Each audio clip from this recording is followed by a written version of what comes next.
Look at Van der Poel from behind. Look at the movement exploding on the left side. This is unbelievable. I have never seen anything even close to this in my life. I've been watching bike races for 30 years, and this is without question the most astonishing, dramatic finish I have ever witnessed. Nothing compares to the moment we're about to revisit. It's the kind of finale that becomes cycling legend. On April 21, 2019, the world of cycling witnessed something that no one believed was possible. The Amstel Gold Race, the biggest one-day event in the Netherlands and one of the most tactical, unpredictable, and exhausting classics on the calendar, delivered a moment that rewrote what we thought we knew about racing.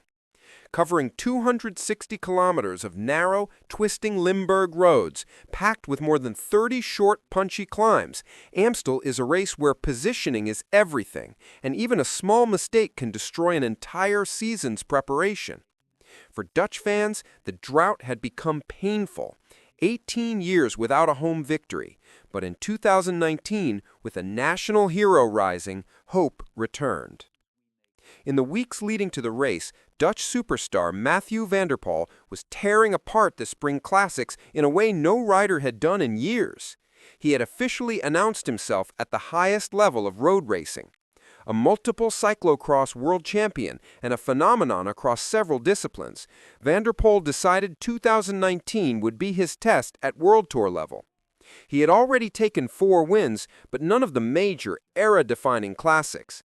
Deep down, he wanted something bigger, a victory to match his father Audrey's 1990 triumph, and a chance to honor his legendary grandfather, Raymond Poulidor, one of the greatest riders never to win the Tour de France.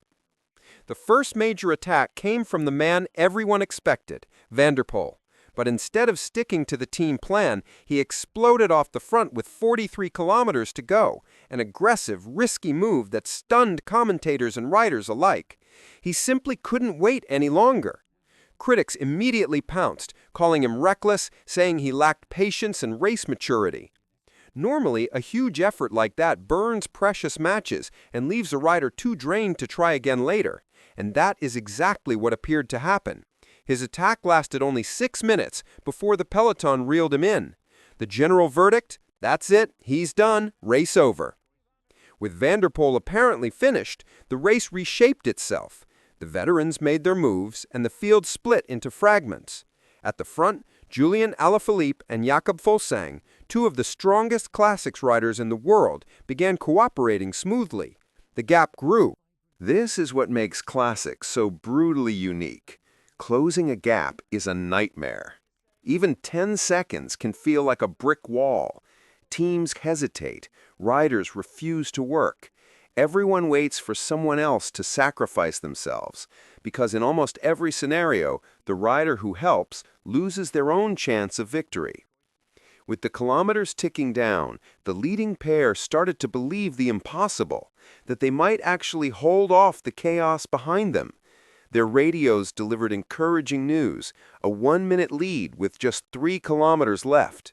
Convinced they were safe, they started to hesitate, watching each other, preparing for the final duel rather than focusing on the threat behind. And that slight hesitation almost destroyed everything. A lone chaser appeared in the distance, closing the gap at a terrifying speed. Something was wrong. He's closing in so quickly. He's gonna make it.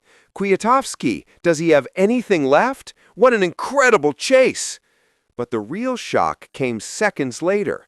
When the camera panned back, it wasn't Kwiatkowski. It was Mathieu Van der Poel. No one could understand how he got there.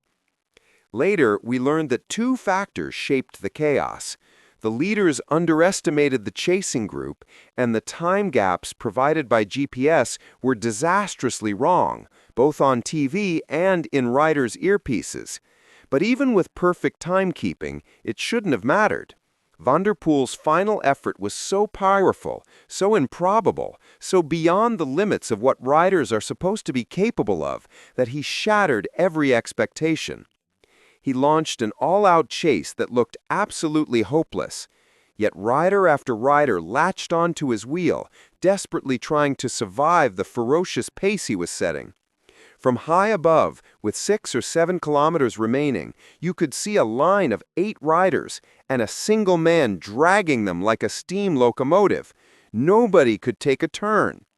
Bauke Mollema, at the back, was swaying from side to side, barely staying upright. Meter by meter, Van der Poel erased a gap that everyone, including commentators, had declared impossible. With 1 kilometer to go, he flicked his elbow, begging someone else to take over. But there were no allies. They were all empty. After 10 minutes of pulling at maximum, no one, absolutely no one, believed he still had a sprint left in him. But then cycling witnessed a miracle. It's Alaphilippe on the right. Look at Van der Poel coming from behind. On the left, Mathieu is going to win it. This is unbelievable. I've never seen anything like this. The crowd erupted. It felt like the perfect fairy tale ending for the Dutch champion, a victory that transcended sport. But the triumph came with controversy. Some argued Van der Poel should have been disqualified for briefly grabbing an FDJ rider's jersey during the chaotic sprint. Others insisted the FDJ rider drifted across the road, blocking him unfairly, and Mathieu simply held his line. Who was right? What do you think? What we do know is this. Van der Poel hit nearly 1,700 watts at peak, averaging around 1,300 watts in the sprint.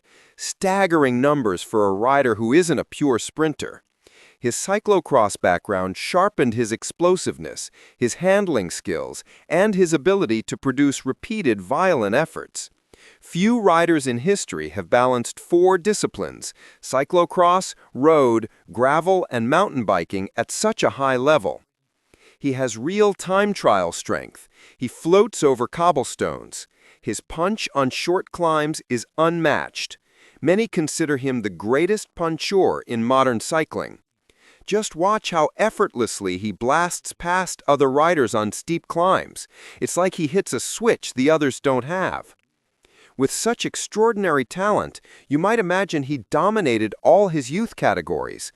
But there was always one rider capable of stopping him, Wout van Aert. In Flanders, cycling is more than a sport. It's part of the national identity. Every child who races dreams of winning the Tour of Flanders. Van der Poel, raised in Flanders, shared that dream. And early in his life, he met another boy with the same fire, Wout van Aert. From their teenage cyclo-cross days, they built one of cycling's most iconic modern rivalries. Although their strengths differ, Van Aert matched Van der Poel stride for stride. They first battled in junior cyclo-cross and quickly turned every major race into a duel. By age 20, Van der Poel was already beating elite men. Year after year, the two pushed each other into new levels of performance. When they transitioned to road cycling, the rivalry continued and evolved.